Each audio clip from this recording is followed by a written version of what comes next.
జపనీయులకి fish చాలా ఇష్టం. వాళ్ళు ఉండేదే సముద్రంలో కదా! ఈ ఫిష్ తీరంలో కాకుండా డీప్ సీలోకి వెళితే, లోపలికి వెళితే ఔషధ గుణాలున్న, ప్రోటీన్ వాల్యూస్ ఉన్న మంచి ఫిష్ దొరుకుతూ ఉంటుంది. కాబట్టి ఈ ఫిషర్‌మెన్స్ సముద్రంలోకి వెళ్ళి వారం, 2 వారాలు, 3 వారాలుండి ఆ చేపల్ని పట్టి తీసుకొస్తూ ఉంటారు. ఈ పట్టి తెచ్చే క్రమంలో వాటిని పట్టంగానే అవి చనిపోతూ ఉంటాయి బోట్‌లో వేయంగానే. ఈ 2, 3 వారాల తర్వాత వాటిని ఒడ్డుకు తీసుకొచ్చేసరికి అవి తాజాగా లేక వాళ్ళకవి రుచినివ్వట్లేదు. అందుకు ఫిషర్‌మెన్స్ ఏం చేశారు, ఐస్ కూడా తీసుకువెళ్ళి పట్టిన చేపను పట్టినట్టుగా ఐస్ బాక్సుల్లో వేసేసి అవి పాడవకుండా ఒడ్డుకు తీసుకొస్తున్నారు 2, 3 వీక్స్ తర్వాత. కానీ జపనీయులకి అవి కూడా రుచినివ్వలేదు. వాళ్ళకి ఫ్రెష్‌గా, లైవ్‌గా కావాలి అని కోరుకున్నారు.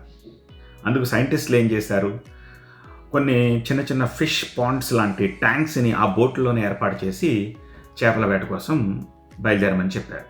వీళ్ళు అలానే అదే సముద్రపు వాటర్ అందులో వేసి లోపలికి వెళ్ళి ఆ చేపల్ని పట్టి ఈ ట్యాంకుల్లో వేస్తున్నారు. ఈ ట్యాంకుల్లో వేసి 2, 3 వారాల తర్వాత మొత్తంగా తీసుకొస్తున్నారు. వాటిని వండి తింటున్నా సరే జపనీయులకి అవి రుచినివ్వలేదు. ఎందుకు రుచినివ్వట్లేదు అని చెప్పేసి సైంటిస్టులు అధ్యయనం చేస్తే, వాళ్ళు ప్రతిదీ సైంటిఫిక్గా చూస్తారు కదా, వాళ్ళకి తెలిసింది ఏంటంటే, ఈ సముద్రంలో పట్టి ఈ బోట్లో ఉన్న ట్యాంకులో వేసిన చేపలు వాటికి ఫుడ్ ఉండదు. సముద్రంలో అంటే వెతుక్కుంటాయి. ఇక్కడ ఫుడ్ ఉండదు కాబట్టి వీళ్ళు వాటిని ఫీడ్ చేయడం కూడా మొదలు పెట్టాలన్నమాట. ఆ 2 వారాలు సముద్రం మీద ఉన్నప్పుడు బోట్‌లో.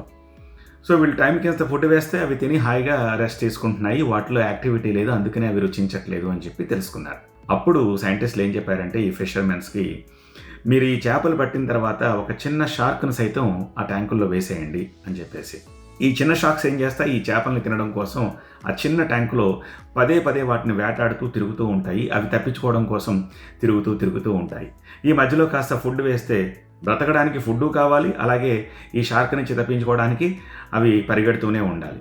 సో అలా 2, 3 వారాల పాటు తిరుగుతూ వెరీ యాక్టివ్గా ఉండి ఒడ్డుకొచ్చేసరికి అవి చాలా ఫ్రెష్‌గా, లైవ్‌గా, యాక్టివ్‌గా అనిపించాయి. వాటిని తినడం మొదలెట్టిన తర్వాత వీళ్ళకి ఆ రుచి దొరికింది.